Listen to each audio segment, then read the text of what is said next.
இன்னைக்கு நம்ம எந்த புக் சம்மரி பத்தி பார்க்க போறோம்னா மாஸ்டரி பை ராபர்ட் கிரீன். இந்த புக்ல சொல்லப்படுற விஷயங்கள் எல்லாரோட வாழ்க்கையிலுமே ரொம்ப முக்கியமானதுன்னு சொல்லலாம். ஏன் அப்படி சொல்றேன்னு நினைக்கிறீங்களா? எஸ், வாழ்க்கையில எது பண்ணாலும் அதுல சிறந்து இருக்கணும்னு எல்லாருமே ஆசைப்படுறோம். ஆனா அதுக்காக முயற்சி பண்றோமா? இத பத்தி தான் இப்ப இந்த புக்கோட சம்மரியில பார்க்க போறோம். இந்த புக்கை எழுதினது ராபர்ட் கிரீன். இவர் ஒரு American author. Strategy, power, seduction இதை சார்ந்த புக்ஸ் எல்லாமே நிறைய எழுதியிருக்காரு. அதுல மாஸ்டரின்னு ஒரு அழகான படைப்பை தான் இப்போ நம்ம பார்க்க போறோம். மாஸ்டரி அப்படின்னா என்ன நினைக்கிறீங்க? நான் சொல்றேன். ஒரு விஷயத்துல நம்ம எந்த அளவுக்கு சிறந்து விளங்குறோமோ அதுதான் மாஸ்டரி. இந்த உலகத்துல பிறந்த எல்லாருக்குமே ஏதாவது ஒரு திறமை கண்டிப்பா ஒளிஞ்சிட்டு இருக்கும். அது என்னன்னு கண்டுபிடிச்சு அதை ஃபாலோ பண்றது நம்ம கையில தான் இருக்கு. இந்த புக்ல நம்ம அந்த மாஸ்டரியை அடைய எந்த அளவுக்கு நம்ம மனசையும் வாழ்க்கையையும் உடலையும் வடிவமைக்கணும்னு தான் ராபர்ட் சொல்றாரு. எல்லாரும் சொல்லுவாங்க திறமைங்கிறது பிறந்ததுல இருந்தே இருக்கும்னு. ஆனா அதெல்லாம் இல்லைங்க. நம்ம எந்த அளவுக்கு உழைக்கிறோமோ அந்த அளவுக்கு நாலேஜபிள் அண்ட் ஸ்கில்டு பர்சனா நம்ம மாறுவோம். ஸோ அந்த மாஸ்டரிங்கிறது சில பேரால கொஞ்ச நாள் மட்டுமே அனுபவிக்க முடியும். ஆனா சில பேருக்கு அதுவே வாழ்க்கையா கூட இருக்கும்.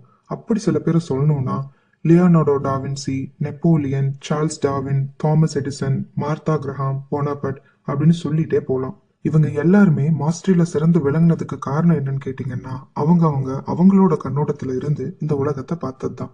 நம்ம ஆத்தர் கிரீன் மாஸ்டரி அச்சீவ் பண்ண ஒரு 3 லெவல் ஆஃப் ப்ராசஸ சொல்றாரு.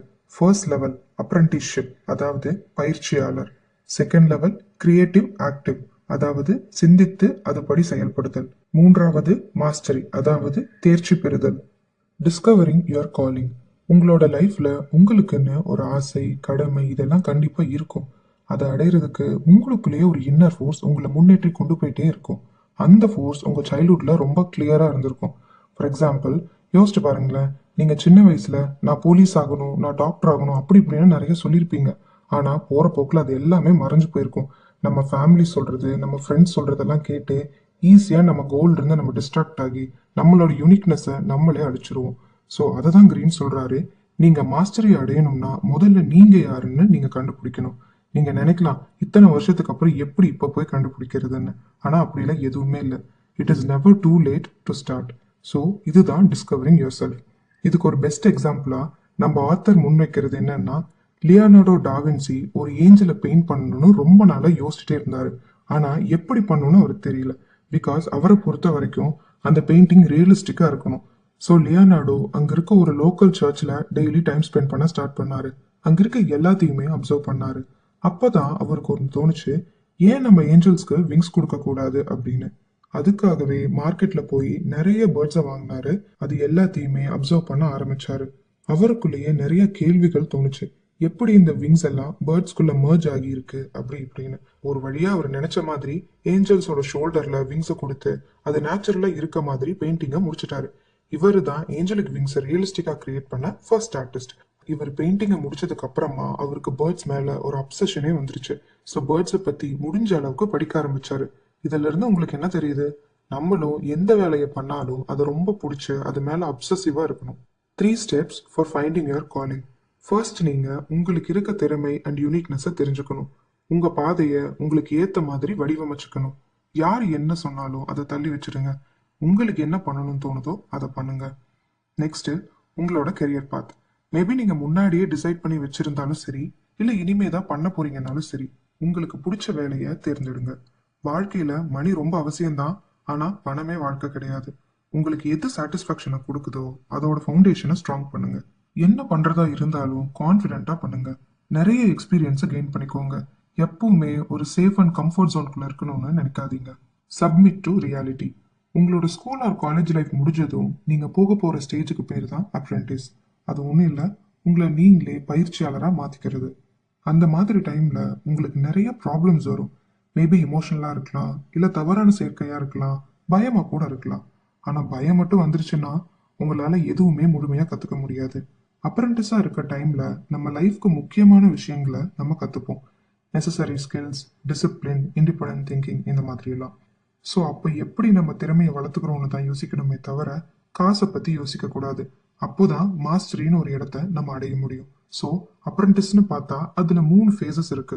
ஃபேஸ் 1, டீப் அப்சர்வேஷன், த பாசிவ் மூட். நீங்க அப்ரெண்டிஸா இருக்கப்போ இனிஷியல் ஸ்டேஜ்ல உங்க பாஸை இம்ப்ரெஸ் பண்ணணும், அட்டென்ஷன் கிடைக்கணும்னு தான் உங்க மனசுல ஓடிட்டே இருக்கும். அதை தவிர உங்களை சுத்தி இருக்க ரியாலிட்டியை நீங்க பார்க்க மறந்துடுவீங்க. அதுவே நீங்க தப்பு பண்றதுக்கான நிறைய வாய்ப்புகளை அமைச்சு கொடுத்துரும். Phase 2, skill acquisition. முதல்ல ஏதாச்சும் ஒரு ஸ்கில்லை கத்துக்கணும்னு நினைச்சு அதை ஃபுல்லா தெரிஞ்சுக்கணும். ஃபுல் பவர் ஆஃப் கான்சென்ட்ரேஷனை போட்டு அண்டர்ஸ்டாண்ட் பண்ணணும். அதுக்கப்புறம் நீங்க எவ்வளோ ஸ்கில்ஸை வேணாலும் கத்துக்கலாம். பிகாஸ் ஒன்று தெரிஞ்சாலும் ஃபவுண்டேஷனை ஸ்ட்ராங்காக கத்துக்கணும். அதை விட்டுட்டு நிறைய ஸ்கில்லை நான் கத்துக்கிறேன் அப்படின்னு சொல்றப்போ multi tasking will be the death of ப்ராசஸ்னு கிரீன் சொல்றாரு. Phase 3, experimentation, the active mode. எந்த அளவுக்கு நீங்க சீக்கிரமா எல்லா ஸ்கில்ஸையும் அண்டர்ஸ்டாண்ட் பண்ணிக்கிறீங்களோ அந்த அளவுக்கு நீங்க ஆக்டிவ் மோடுக்கு போயிருவீங்க. ஆக்டிவ் மோட்னா நீங்களே உங்க ப்ராப்ளம்ஸ்க்கு சொல்யூஷன்ஸை தேடி அப்ளையும் பண்ணுவீங்க. ஸோ அந்த டைம்ல நீங்களே ஒரு நியூ ஒர்க்கை ஸ்டார்ட்டும் பண்ணலாம், உங்களுக்கு தகுந்த மாதிரி ஒர்க்கும் பண்ணலாம். அதை தான் எக்ஸ்பெரிமெண்டேஷன் சொல்றாங்க. ஃபார் எக்ஸாம்பிள், நல்லா படிச்ச எக்ஸாம்ல சூப்பராக எழுதுவோம்ல, அது மாதிரி தான். ஸோ இப்போ நீங்க அப்ரெசன்டிஸ்ஷிப்பை சக்ஸஸ்ஃபுல்லாக கம்ப்ளீட் பண்ண சில ஸ்ட்ராட்டஜிஸை கிரீன் சொல்லித்தராரு. வேல்யூ லேர்னிங் ஓவர் மணி. பணத்துல கவனம் செலுத்துறதை விட முடிஞ்ச அளவுக்கு அறிவை வளர்த்துக்க பாருங்க. Keep expanding your horizon. எவ்வளோக்கு எவ்வளோ முடியுமோ பீப்புளோட மிங்கிள் ஆகுங்க, உங்க ஐடியாஸை ஷேர் பண்ணுங்க. அப்பதான் தெரியாத சில விஷயங்களை கூட தெரிஞ்சுக்க முடியும். கம்ஃபர்ட் ஜோனுக்கு மட்டும் போயிடாதீங்க, புது புது விஷயத்த தெரிஞ்சுக்கணும்னு நினைங்க. அப்பதான் எல்லாத்துலேயுமே தேர்ச்சி பெற முடியும். Apprenticize yourself in future. Suppose இப்போ ஒரு மெஷின் மக்கர் பண்ணா என்ன தோணும்? அதுக்கு ஏதோ ப்ராப்ளம் இருக்கு, சரி பண்ணணும்னு நினைப்போம். அதே மாதிரி தான் நம்ம ஏதாச்சும் மிஸ்டேக் பண்ணா அதை திருத்தி எப்படி இன்னும் பெட்டரா இம்ப்ரூவ் பண்ணிக்கணும்னு யோசிக்கணும். கண்டிப்பா இந்த ப்ராசஸ் எல்லாம் ஈஸியா இருக்காது, கஷ்டத்தை அனுபவிச்சாதான் அதோட பலன் கிடைக்கும். Advance through trial and error. நிறைய டிஃப்ரெண்ட் பார்த்து ட்ரை பண்ணி பாருங்க. அதுக்கப்புறமா உங்களுக்கு எது கரெக்டுன்னு தோணுதோ அந்த ஸ்கில்லை அடாப்ட் பண்ணி மாஸ்டரியை அடையுங்க. உங்களோட 20ஸ்ல நீங்க பண்ண வேண்டிய முக்கியமான விஷயமே அதுதான். Try to expose your talents. அது எப்படி சொல்லுவாங்கன்னா, your 20s are the hardest part of your லைஃப்னு. அந்த டைம்ல தான் லைஃப்னா என்னன்னு தெரியும், கஷ்டங்கள்னா என்னன்னு புரியும். Observe the masters power, the mentor dynamic. நம்ம ஒரு குறிக்கோளை அடையணும்னா அதுக்கு வழிகாட்டின்னு ஒருத்தர் இருப்பாங்க. அவங்கள தான் மென்டார்னு சொல்லுவாங்க. நம்ம எவ்வளோ டேலண்டடா இருந்தாலுமே சில தடவை ச்சே, நமக்கு இந்த டைம்ல யாராவது கைட் பண்ணியிருந்தா ரொம்ப நல்லா இருந்திருக்கும் அப்படின்னு தோணும். மென்டரா இருக்கவங்க உங்க கூட இருக்கப்போ அவங்களுக்கு உங்களை எப்படி வழி நடத்தணும்னு தெரியும். உங்களுக்கு எது வரும் வராதுன்னு அவங்களுக்கு நல்லா தெரியும். நீங்க அவங்க கூட இருக்கப்போ உங்களுக்கும் இந்த சேம் பவர் கிடைக்கும். நீங்க அவங்களை இன்னும் அப்சர்வ் பண்ணி உங்க நாலேஜ் அண்ட் ஸ்பிரிட்டை வளர்த்துப்பீங்க. அதே மாதிரி ஒரு மென்டர் இருக்கிறதே போதுமானதுன்னு கிரீன் சொல்றாரு. பிகாஸ் நிறைய மென்டர் இருந்தா எல்லாரும் சொல்றதை கேட்டு டிசைட் பண்றதுக்கு ரொம்ப குழப்பமாயிடும். பட் நிறைய மென்டர்ஸ் இருக்கிறதுல ஒரு பெனிஃபிட்டும் இருக்கு. எப்பவுமே நம்மளோட நாலேஜ் கேப்பை நம்ம ஃபில் பண்ணிட்டே இருக்கலாம். அது மட்டும் இல்லாம செவரல் கனெக்ஷன்ஸ் கண்டிப்பா ஃபியூச்சர்ல உதவியா இருக்கும். Strategies for deepening the mentor dynamic. இதுல நீங்க உங்க நீட்ஸ்க்கு ஏத்த மாதிரியான ஒரு மென்டரை தேடணும்னு சொல்றாங்க. சம்டைம்ஸ் உங்க பேரண்ட்ஸ் கூட நீங்க பண்றதுக்கு சப்போர்ட் பண்ண மாட்டாங்க. அந்த டைம்ல உங்களுக்கு சப்போர்ட் பண்றவங்களை செலக்ட் பண்ணா கண்டிப்பா அது உங்களை மேல மேல கொண்டு போகும். Next, gaze deep into the mentor's mirror. Sometimes மென்டார்ஸே நீங்க எதுல வீக்னு எடுத்து சொல்லுவாங்க. ஆனா அதையெல்லாம் பார்த்து பயப்படாம அந்த கிரிட்டிசைஸை எப்படி உங்களுக்கான பாசிட்டிவ் எனர்ஜியா மாத்தணும்னு பார்க்கணும். Next, transfigure ideas and create a back and forth dynamic. So இதை பற்றி சொல்லணும்னா அவங்க கிட்ட இருந்து நிறைய விஷயத்த ஸ்ட்ராட்டஜிஸ் அண்ட் ஐடியாஸை கற்றுக்கோங்க. ஆனால் மென்டார்ஸை முழுசாக காப்பி பண்ணாதீங்க. அவங்க கிட்ட இருந்து தெரியாததை கற்றுக்கிட்டு உங்கள் ஸ்டைலில் அதை பண்ணுங்க. அப்போ தான் மாஸ்டரியை அடைய முடியும்னு கிரீஸ் சொல்கிறாரு. See people as they are, social intelligence. இந்த விஷயத்தை தாங்க நம்ம ரொம்ப நல்லா தெரிஞ்சுக்கணும். உங்கள் லைஃப்பில் மிகப்பெரிய அப்டக்கல்னு ஒன்று இருக்குன்னா அது உங்களை சுற்றி இருக்கவங்க தான். எப்போடா டைம் கிடைக்கும், எப்போடா உங்களை கீழே இறக்கி விடலான்னு பார்த்துட்டு இருப்பாங்க. முடிஞ்சா இமோஷனலாக கூட உங்களை கண்ட்ரோல் பண்ணணும்னு நினைப்பாங்க. ஆனால் அப்போ தான் நீங்கள் அவங்கள நல்லா புரிஞ்சுக்கணும். கன்ஃபியூஸ் ஆகாமல் டிஸ்ட்ராக்ட் ஆகாமல் உங்கள் கோலை ரீச் பண்ணணும்னு யோசிங்க. யார் என்ன சொன்னாலும் காதில் போட்டுக்காதீங்க. அண்ட் இன்னொரு முக்கியமான விஷயத்தையும் கிரீன் இங்கே சொல்கிறாரு. இந்த ப்ராசஸை நீங்கள் பண்ணணுன்னா நம்மளை சுற்றி இருக்கவங்க பேசுகிற வார்த்தைகளுக்கு லெஸ் அட்டென்ஷனை கொடுத்துட்டு அவங்க பேசுகிற டோன், அவங்களோட லுக், அவங்களோட பாடி லாங்குவேஜ்க்கு கிரேட்டர் அட்டென்ஷன் கொடுத்து பாருங்க. உங்களுக்கே தெரியும் அவங்க எந்த இன்டென்ஷனில் உங்களுக்கு அட்வைஸ் கொடுக்குறாங்கன்னு. ஸோ இதுலேருந்து என்ன தெரியுது? Reading people mind is very important.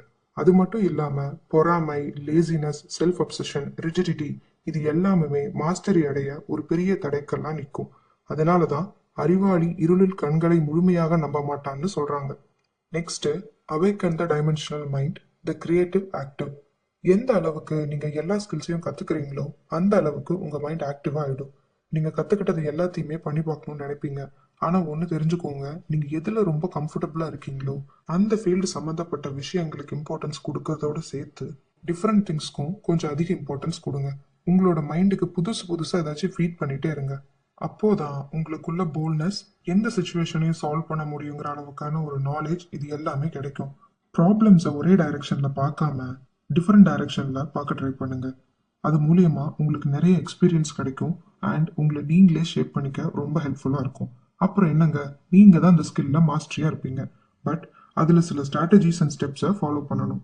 Step 1, the creative task. நீங்க ஒரு டாஸ்க்கை எடுத்து பண்ணணும்னு நினைச்சீங்கன்னா அதை பத்தின டீப் கனெக்டிவிட்டி உங்களுக்கு கிடைக்கணும். அந்த ஃபோர்ஸ் தான் உங்களுக்கு மாஸ்டரி அடைய உதவியா இருக்கும். ஒரு டாஸ்க்கை நீங்க பிக் பண்றீங்கன்னா ரெண்டு விஷயத்த ஞாபகம் வச்சுக்கோங்க. உங்க லிமிட்ஸ், கம்ஃபர்ட் அண்ட் செக்யூரிட்டியா எடுத்துருங்க. அதே மாதிரி மற்றவங்க என்ன நினைப்பாங்கன்னு யோசிக்காதீங்க. இதையெல்லாம் யோசிச்சா உங்களால எதையுமே ரீச் பண்ண முடியாது. Step 2, creative strategies. அதில் first one, cultivate your negative capability. சில விஷயங்கள்ல இருக்க மர்மங்கள், நிரந்தரமில்லாத விஷயங்களை பற்றியெல்லாம் தெரிஞ்சுக்கோங்க. Second one, allow your serendipity. நீங்களே புதுமையான ஆச்சரியமான விஷயங்களை டிஸ்கவர் பண்ணுங்க. ஒரு நோட் புக்கை வச்சு உங்க ஐடியாஸ் எல்லாத்தையுமே நோட் பண்ணி பாருங்க. எடுத்ததும் ஒரு விஷயத்தை ஜட்ஜ் பண்ணி கன்க்ளூஷனுக்கு போகாதீங்க. நல்லா யோசிச்சு முடிவு பண்ணுங்க. Number 3, alter your perspective. ஒரு சப்ஜெக்டை இல்லை ப்ராப்ளமை டிஃப்ரெண்ட் ஆங்கிள்ஸ்ல இருந்து பார்க்க ட்ரை பண்ணுங்க. லாங்குவேஜ் பேரியரை தாண்டி யோசிச்சு பாருங்க. நிறைய visual and physical models, diagrams use பண்ணி தெரிஞ்சுக்கோங்க. Step 3, creative break through.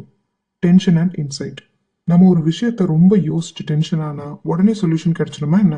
இல்லவே இல்லை. பிகாஸ் யோசிச்சுட்டே இருந்தா அது நம்ம உடம்பு, மைண்ட் ரெண்டுத்தையும் பாதிக்கும். இதுக்கு ஒரு எக்ஸாம்பிள் சொல்லணும்னா, ஆல்பர்ட் ஐன்ஸ்டைன் ஒரு ப்ராப்ளமை 10 இயர்ஸா யோசிச்சுட்டு இருந்தாராம்.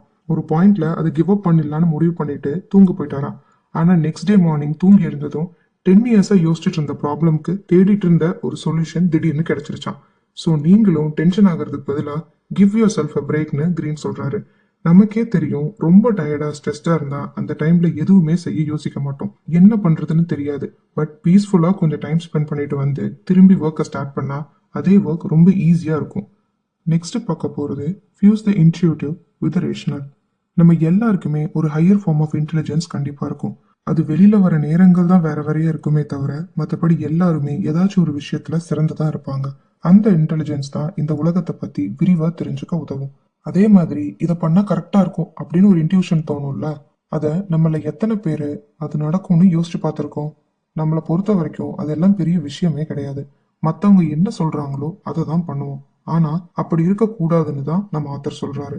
நமக்குள்ள இருக்க அந்த இன்டெலிஜென்ஸை, இன்ட்யூஷனை, அந்த எனர்ஜியை சேர்த்து என்ன பண்ணலான்னு யோசிச்சு பண்ணா கண்டிப்பா அது மாஸ்டரி அடைய உதவும். The roots of masterly intuition. நமக்கு இன்ட்யூஷன் ஒன்று வரப்போ அது பகல் கனவு மாதிரி தான் இருக்கும். அதனால நம்ம அதுக்கு சரியா அட்டென்ஷனே கொடுக்க மாட்டோம். பட் காலங்கள் போக போக என்ன தோணும்னா, ச்சே, நான் அப்பவே நினைச்சேன் இதுதான் நடக்கும்னு அப்படின்னு நம்ம சொல்லுவோம் பாத்தீங்களா, அதுதான் இன்ட்யூஷன். இந்த இன்ட்யூஷன் நம்ம பாடிக்குள்ள இருந்து வர ஒரு எனர்ஜி. ஒரு விஷயத்தை பத்தி ரொம்ப யோசிச்சுட்டே இருந்தோம்னா அது நமக்குள்ளேயே ஓடிட்டு இருக்கும். அப்போதான் நம்ம பிரெயின்ல இருந்து ஒரு ஸ்பார்க் வரும். அந்த ஸ்பார்க் தான் இன்ட்யூஷன். அடுத்து, strategies for attaining mastery. Connect to your environment. இதுதான் ரொம்ப முக்கியமான ஒரு பிரைமரி பவர்னு சொல்லலாம். உங்க என்வாயன்மெண்ட் கூட ஒரு நல்ல கனெக்டிவிட்டியை கிரியேட் பண்ணிக்கோங்க. நிறைய விஷயத்த தெரிஞ்சுக்கோங்க. Play to your strength, supreme force. இந்த இடத்துல மாஸ்டரிய ஸ்விம்மிங் கூட கம்பேர் பண்றாங்க. ஸ்விம்மிங்ல வாட்டரோட ஸ்பீட் அண்ட் எது உங்களை முன்னாடி போக விடாம தடுக்குதுன்னு தெரியாத வரைக்கும் உங்களால ஸ்விம் பண்ணி முன்னாடி போக முடியாது, வின்னும் பண்ண முடியாது. லைஃப்லயும் அதே மாதிரி தான். எது வந்தாலும் அது என்னன்னு முழுசா தெரிஞ்சு அதை சால்வ் பண்ணிட்டா நீங்க உங்க லைஃப்ல மூவ் பண்ணி போயிட்டே இருக்கலாம். Next, widen your vision, the global perspective. Competitive என்வாயன்மெண்ட்னு ஒன்று இருந்தா அதுல ஒரு வின்னர் அண்ட் லூசர் கண்டிப்பா இருப்பாங்க. எந்த ஒருத்தர் எல்லா லிமிட்ஸையுமே தாண்டி யோசிச்சு பார்க்குறாங்களோ அவங்க தான் தப்பிப்பாங்க, அவங்க தான் winner. Next, submit to others. நமக்கு எப்பவும் ஒரு பர்சன் என்ன எக்ஸ்பீரியன்ஸ் பண்றாங்கன்னு தெரியாது. பிகாஸ் நம்ம அதை வெளியில இருந்து தான் பார்ப்போம். நமக்கு அந்த பெயின் பத்தி ஃபுல்லா தெரியாமலேயே அவங்கள நம்ம ஜட்ஜ் பண்ணக்கூடாது. அதனாலேயே நிறைய மிஸ் அண்டர்ஸ்டாண்டிங்ஸ் வரும். Next, synthesis all form of knowledge, the universal man or woman. So finally, உலகத்தில் நடக்கிற எல்லா ப்ராசஸ்லையும் நீங்க ஒரு பார்ட்டா இருக்கணும். உங்க நாலேஜை ஒரு பிரான்ச்ல இருந்து இன்னொரு பிரான்ச்சுக்கு எக்ஸ்பேண்ட் பண்ணிட்டே இருக்கணும். நல்ல ஐடியாஸை எக்ஸிக்யூட் பண்ணணும். Then you will become mastery அப்படின்னு கிரீன் சொல்றாரு. ஸோ அவ்வளோதாங்க.